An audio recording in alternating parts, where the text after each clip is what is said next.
Hello, ഇതാ ഒരു sweet potato എടുത്തിട്ടുണ്ട്, മധുരക്കിഴങ്ങ്. അതിൻ്റെ തൊലിയൊന്ന് കളഞ്ഞ് അതൊന്ന് കുക്കറിൽ വേവിക്കാൻ വെച്ചിട്ടുണ്ട് കേട്ടോ. സൈഡിലിതാ പാല് കാച്ചാൻ വെച്ചിട്ടുണ്ട്. അപ്പോൾ പുഴുങ്ങിയ ഒരു 3-4 കഷ്ണം ഞാൻ മിക്സിയുടെ ജാറിലേക്ക് ഇട്ടിട്ടുണ്ട് കേട്ടോ. അപ്പോൾ നമുക്കതൊന്ന് മിക്സിയിൽ അരച്ചെടുക്കാം. അതിൻ്റെ നാര് കളയാൻ വേണ്ടിയിട്ട് നമ്മളതൊന്ന് അരിപ്പയിൽ അരിച്ചെടുക്കണം. ഇതാ പാല് കാച്ചിട്ടുണ്ട് കേട്ടോ. അതിങ്ങനെ അരിച്ചെടുത്ത് ഒരു സൈഡിൽ വയ്ക്കുക. അപ്പോൾ നമ്മൾ പാല് കാച്ചിയ ആ പാലിലേക്ക് മുട്ടയുടെ വെള്ള ഒഴിച്ചൊന്ന് മിക്സ് ചെയ്യണ്ട കേട്ടോ.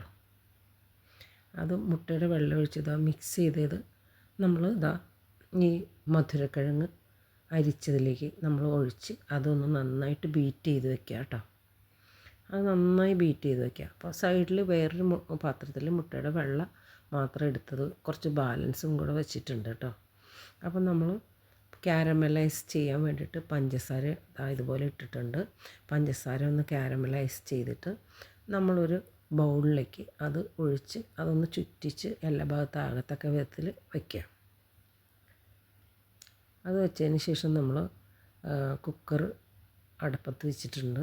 കുക്കറിൽ നമ്മൾ സ്റ്റീമർ വച്ചിട്ടുണ്ട്. അപ്പോൾ സ്റ്റീമറിലേക്ക് നമ്മൾ ഇത് ഒഴിക്കാൻ പോകണം. അപ്പോൾ കാരമലൈസ് ചുറ്റിച്ച് വെച്ച ആ ബൗളിലേക്ക് നമ്മൾ മധുരക്കിഴങ്ങിൻ്റെ മിക്സ് ഒഴിച്ചതിന് ശേഷം അത് നമ്മൾ സ്റ്റീമറിലേക്ക് വയ്ക്കുക. അങ്ങനെ സ്റ്റീമറിൽ വെച്ച് അതൊന്ന് സ്റ്റീം ചെയ്യണം. ഒന്ന് സ്റ്റീം ചെയ്തതിന് ശേഷം അതിൻ്റെ മേലെ നമ്മൾ പാലും മുട്ടയുടെ വെള്ളയും കൂടി ചേർത്ത് വെച്ചിട്ടുണ്ടായി. അത് അതിൻ്റെ മുകളിൽ മറ്റൊരു ലെയറായിട്ടും കൂടി ഒഴിച്ച് അത് നന്നായിട്ടൊന്ന് കുക്കാക്കി എടുക്കുക കേട്ടോ.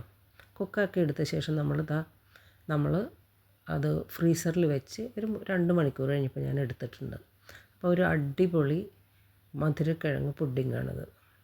അപ്പോൾ ഇതിൻ്റെ മുകളിലുള്ള ലെയർ വൈറ്റ് ആയിട്ടുള്ളത് ഒരു വൈറ്റ് ലെയറായിട്ട് കിട്ടാൻ വേണ്ടിയിട്ടായിരുന്നേ. അപ്പോൾ അത് അടിയിലായിപ്പോയി. എന്തായാലും യെല്ലോ കളർ ആണ് മുകളിൽ വന്നിരിക്കുന്നത് മധുരക്കിഴങ്ങിൻ്റെ. അപ്പോൾ വളരെ ടേസ്റ്റാണിത്. ഈ പുഡിങ് വളരെ ടേസ്റ്റാണ്. നല്ല സോഫ്റ്റാണ് കേട്ടോ. ഇതിൽ നാരൊന്നുമില്ലല്ലോ, വളരെ സോഫ്റ്റാണ്. അപ്പോൾ ഇടയ്ക്ക് ഞാൻ പറയുകയാണ് ചാനൽ സബ്സ്ക്രൈബ് ചെയ്യാനും വീഡിയോ ഇഷ്ടപ്പെട്ടാൽ കമൻറ്റ് ലൈക്ക് തരാനും മറക്കരുത്. അപ്പോൾ ഞാനത് എടുത്തു. അതിങ്ങനെ നല്ല മിക്സായിട്ടിരിക്കുകയാണ്. പക്ഷേ ആ മുട്ടയുടെ ടേസ്റ്റില്ല. എന്താണെന്ന് വെച്ചാൽ നമ്മൾ എഗ്ഗ് വൈറ്റാണ് ചേർത്തേക്കുന്നത്. അതുകൊണ്ട് അത്രയും ഒരു ഇതില്ല, മുട്ടയുടെ ചുവയൊന്നുമില്ല കേട്ടോ. പക്ഷേ നല്ല ടേസ്റ്റാണ് ഇതിന് കേട്ടോ. എനിക്ക് വളരെ ഇഷ്ടപ്പെട്ടു. അപ്പോൾ നല്ല ടേസ്റ്റാണ്. ഇപ്പോൾ ഇത് 2ാമത്തെ പുഡിങ്ങാണ് ഞാൻ ഉണ്ടാക്കുന്നത് കേട്ടോ. അപ്പോൾ അടിപൊളിയാണ്, സൂപ്പർ ടേസ്റ്റ്. ഓക്കെ.